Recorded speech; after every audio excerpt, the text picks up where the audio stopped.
Hello. Quick video here on how to get the custom character onto the Unreal Engine 4 skeleton. So first let's get a model. So this is the guy. I'm gonna make him fit onto the UE4 skeleton.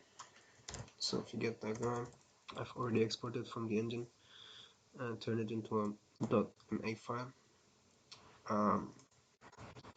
So now here's the two guys. Now what we need to do is have this guy fit into the UE4 skeleton. So let's move him a bit.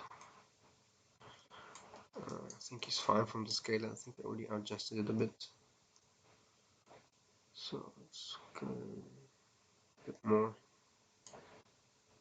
like that. And I think I should scale him down a tiny bit more like that. Okay. Then let's unparent this guy. So hit Shift P for that. Then we go to select the setback key here for all channels, and go to frame 10, turn pencil another key. We can hide this mannequin, and now we basically have to pose. Actually, doesn't really matter. Okay, yeah, it does matter. Let's just get this underlying body. And why are the joints not showing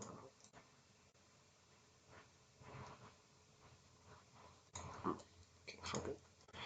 Side the costume like that. I think that's a Maya bug not showing the joints in isolate select mode. So now we do.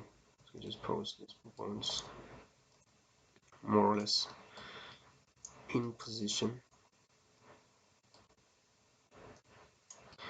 Gonna be very sloppy on this, but you should be a bit more mindful about how you do this.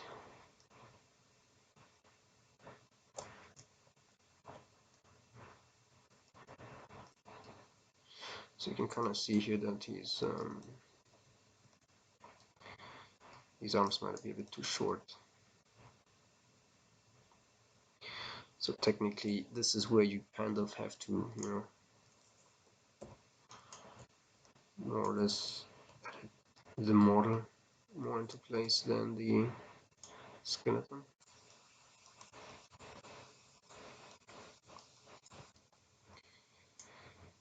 So more like that.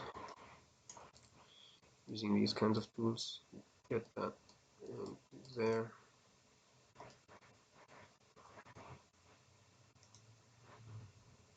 But okay, I'm not going to be doing this too much like that. So basically the idea is you pose your model so that it fits into the skeleton, or you fit the skeleton into the model with this key way, right? As I did here. And when you've done this, right, when your model fits the skeleton, let's go into another scene to show that where it's done. Basically what you have to do is you have to make the skeleton fit the body, as I've done here, right? So this body fits now the skeleton of UE4. Ideally you just model it to that, if that's your aim anyway. You can see the fingers are a bit off and everything. I'm just kidding, it's not perfect, but that doesn't really matter.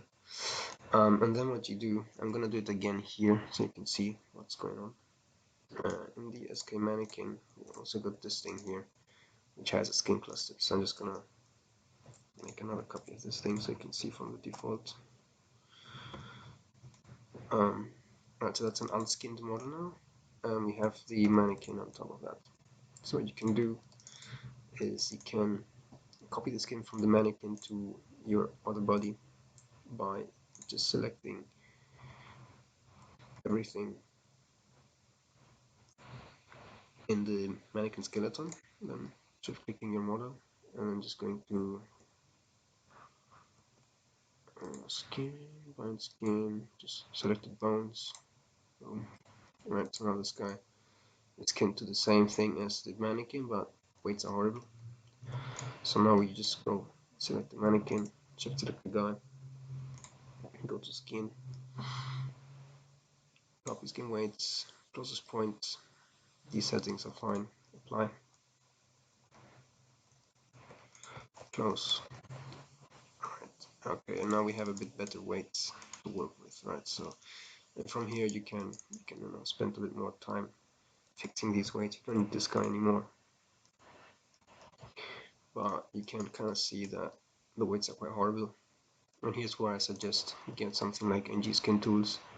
Not quite sure if this works for my LT. I don't think it does because it's a Python plugin, but it's quite cool for those who do have a full version of Maya. You know, can do nice things with it. Smooth weights. Oh, actually, there's a little bug with this thing where it doesn't work if you're mirroring some, so you have to turn that off, and then that works. Let's turn on volume, cover all layers of geometry, and then just like that, you can get very quick, clean looking skin weights. Obviously, you should edit these later because this thing violates the 8 vertex limits on your the 8 influence limits on your vertices, but mostly that's not a big deal.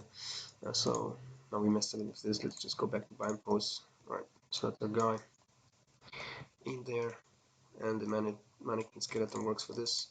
So if we just now grab these two things and export them as FBX, just like this guy. Right, doesn't really matter, just do that. Then let's launch an engine.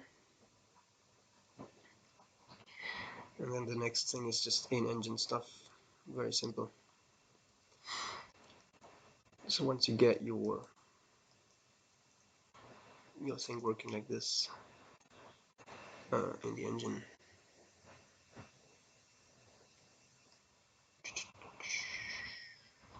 should have started this earlier.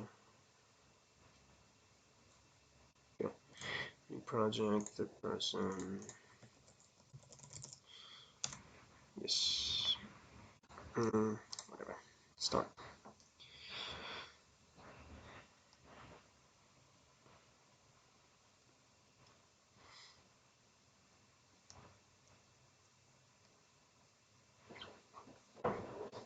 So now, because it's the same skeleton as the original mannequin, there's nothing we need to do.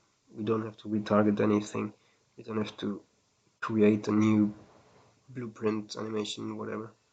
Everything can be taken care of by just one click. I'm going to show you what click that is. Once this thing loads up. Okay, there we are. So there we go, that's our little regular boring mannequin. So now we go to the mannequin, character, mesh. Let's just go in here and hit import. Go to where you saved your guy, like this one here. Just double click that. Alright, so we want to specify the skeleton for the import, and we can also specify a physics asset just to keep that. And I'm just I'm gonna import these things, whatever. It might take a bit longer, but it will look a bit nicer from the go. So this takes a little while, and I can't pause this recording because it's OBS. So let's just sit through it. In the meantime, a few more things here. Yeah, so you can use this relax, but if you don't have the Maya, the full version of Maya, what you can also do is go pose like this, something ugly, and then do a selection like that. You can also hit the hammer skin weights, which is also some sort of smoothing. It's not as pretty and stable as your NG Skin Tool smoothing operation, but what it will do is it will preserve your 8 max vert influences on your skin cluster, or 4, or whatever you specify it to be. so it will respect that in respects to engine requirements. Are we done here? No, not quite yet.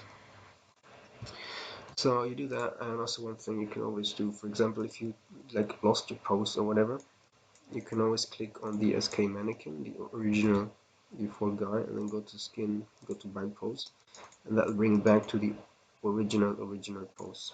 You could do the same for this dude if it had like a slightly different pose. Just do the same thing, go to bind pose, and it will just snap the skeleton back to the pose the mesh was bound in.